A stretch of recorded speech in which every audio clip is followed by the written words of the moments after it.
If you guys are anything like me and you watch the anime called Is It Wrong to Try to Pick Up Girls in a Dungeon and thought to yourself, damn, this would make a great RPG. Well, here it is. Now, we played through this on the Twitch stream, link up there on the screen and down below. Come through if you want to see all kinds of RPGs being played nearly every single day of the week. Let's get into it. Let's take a look at whether or not this is something that you guys should even consider. First of all, the anime is great, and if you're a fan of RPG games, you'll probably like it even more. Is it fan servicey? Yes. Is it cheesy? Yes. Does it feature a male protagonist that is somehow immune to all the beautiful women around him that are just all fawning over him? Yes. But if you're willing to see past that, there is actually a really heartwarming story about family, friendship, and love. It is very wholesome, and I mention the anime for one specific reason. The setting for the entire show is in a town situated above a massive dungeon. The town thrives on adventurers going into the dungeon, slaying monsters, and bringing back monster parts that they can use to trade and sell all over the world. And when you throw into the mix that the show starts from the perspective of a rookie adventurer right at the very beginning of their adventuring career, you can see why this resonates with so many RPGs and RPG players. So, we've got the makings of an awesome story, we've got a great setting, and a really diverse cast of characters. What could go wrong? So right after an amazing introduction to the game, filled with all the characters from the anime, the first thing I'm hit with is how awesome the background illustrations are, how clean, how tight the UI is. It's really exciting to see this. Then as you start the game, you hear the familiar sound of the voice actors from the anime right here in the game. Awesome. Another huge plus. We're almost immediately chucked into some tutorials, which are nice and easy to digest and basically explain the fact that you're going to have to go into the dungeons, kill monsters, bring back monster parts in order to level up and grow your character. Awesome. It's time to jump into our very first quest and the start of the game.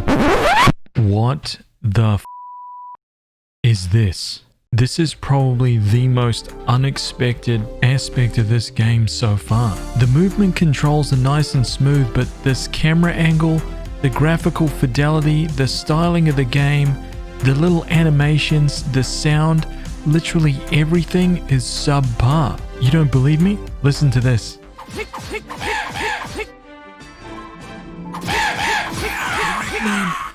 My God.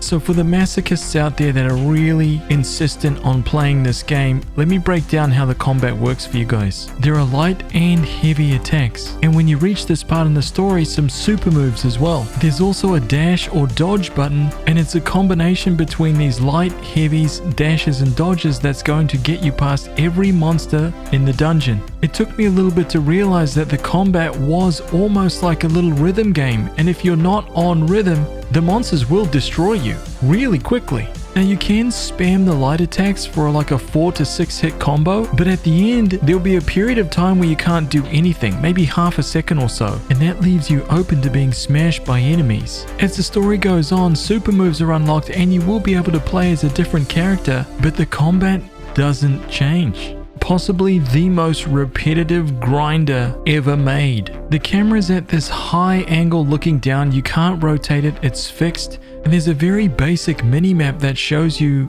the layout of the dungeon you're currently in. The game structure is broken into story quests and requests from town citizens that essentially amount to, please get me 5 of these things. Or in the case of a story quest, please retrieve something I left in the dungeon, or let's try to reach floor 10. It's just so dull and unimaginative. Upon completing one of the quests, you get back to town, you're given a quest rewards screen, and your goddess levels you up, increasing all of your stats, enabling you to hit harder and go deeper into the dungeon. Defeat more enemies, go further, complete more quests, get stronger. You see how it is. There is actually quite a cool system for leveling up your character and putting points into certain skills and so on. But once again, it is all completely tied to how many monsters you destroy in the dungeons. Killing monsters nets you soul crystals. You use soul crystals to unlock the skills. Also, the parts you get from slaying monsters in the dungeons can be used to strengthen weapons and armor back in the town at the blacksmith.